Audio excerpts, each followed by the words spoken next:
క్రీస్తునందున్న ప్రియులకు ప్రేమతో వందనాలు తెలియజేయుచున్నాను. అక్టోబర్ నెల 1వ తేదీ 2024. ఈరోజు దేవుడు మనకు చేస్తున్న వాగ్దానం ఏమిటనగా యెషయా గ్రంథము 54వ అధ్యాయము 8వ వచనం. నిత్యమైన కృపతో నీకు వాత్సల్యము చూపుదును.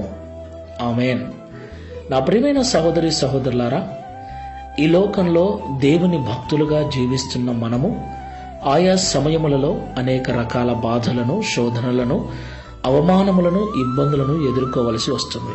ప్రియులారా, మనకు తెలుసు కష్టపడకుండా ఏది రాదు అని. ఎంత కష్టపడితే అంత సుఖపడతామని. అవును కదా. వాన పడాలి అంటే ఉరుములు మెరుపులు రావాలి. ఉరుములు మెరుపులంటే మనకు భయమే, కానీ వాన కావాలి కాబట్టి వాటిని భరించక తప్పదు.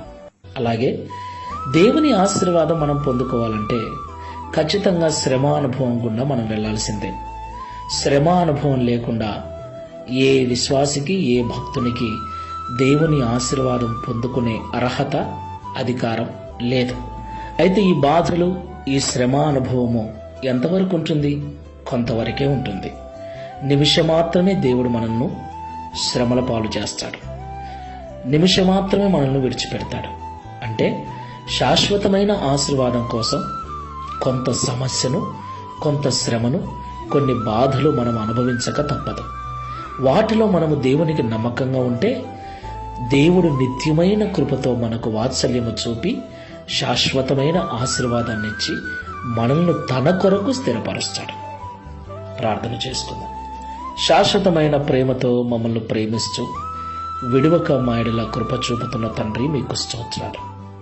అవునయ్యా, నీ బిడ్డలమైన మేము ఆయా సమయాలలో ఎంత భక్తి చేసినా, ఎన్ని ప్రార్థనలు చేసినా, ఎన్ని ఉపవాసాలున్నా ఖచ్చితంగా సమస్యల గుండా, శ్రమల గుండా మేము వెళ్ళవలసి వస్తుంది.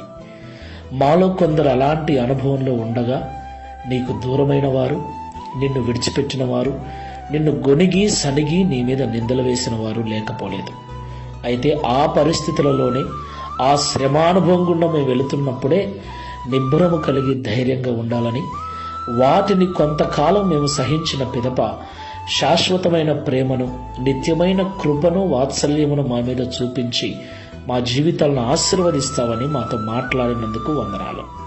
ఈ ప్రార్థనలో ఏకీభవిస్తున్న వారిలో ఎవరైనా శ్రమానుభవం గుండా వెళుతూ నీ మీద ఇబ్బందిగా మాట్లాడుతూ ఆశ్చర్యపడుతూ ఉంటే వారు ఈ మాటల ద్వారా తమను తాము స్థిరపరచుకొని, తమను తాము సరిచేసుకొని ఓపికతో నిత్యమైన కృప కొరకు, శాశ్వతమైన ఆశీర్వాదం కొరకు ప్రార్థనాపూర్వకంగా ఎదురుచూచుటకు సహాయం చేయమని, తద్వారా ఈ దిన వాగ్దానమును మా అందరి జీవితంలో నెరవేర్చి మీ నామమును మహిమపరచుకునమని, గడిచిన మాసమంతా కాపాడిన మీ కృపను ఈ మాసమంతట్లో కూడా తోడుగా ఉండి నడిపించమని యేసు నామములో ప్రార్థిస్తున్నాము తండ్రి.